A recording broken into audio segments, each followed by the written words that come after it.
Here's the question people are asking about AI.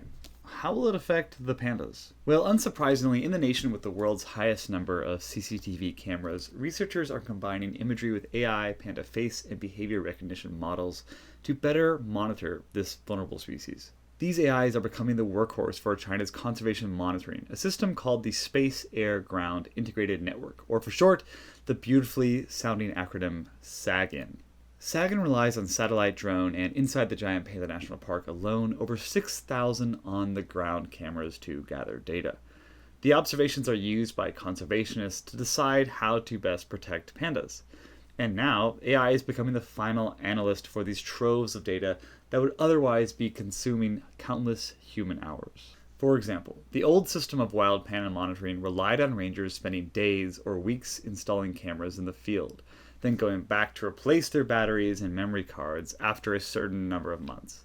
Then they would personally review hundreds or thousands of photo and video clips, of which most would be blank. The job seesawed between being wildly strenuous and terribly tedious. But now AI, trained on the faces of captive bred pandas, which is harder than you think since it turns out there's less variation in panda faces than in human ones, can do the reviewing. And inside the giant panda national park, a portion of the 6,000 plus in-field cameras have been upgraded to send images back to the system without rangers having to physically collect the memory cards, creating round-the-clock habitat monitoring and even wildlife live streaming. One stream in Sichuan collected over 500,000 viewers in just 1 hour. So this data, processed with models like PandaFaceNet, which can identify individual pandas, and my favorite name model, DeepPanda, a panda behavior analysis AI, can tell a much more complete and accurate story of how the giant panda is doing in China.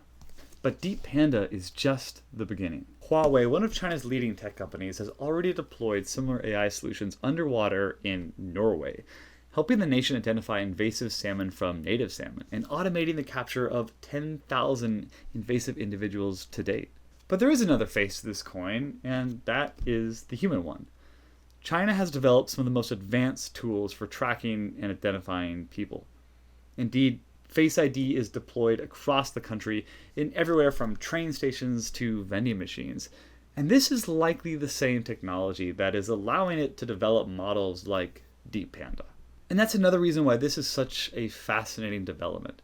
China is using its premier surveillance and tracking technology that many in the West might protest for a purpose that virtually everyone supports: panda protection. And this is only the beginning.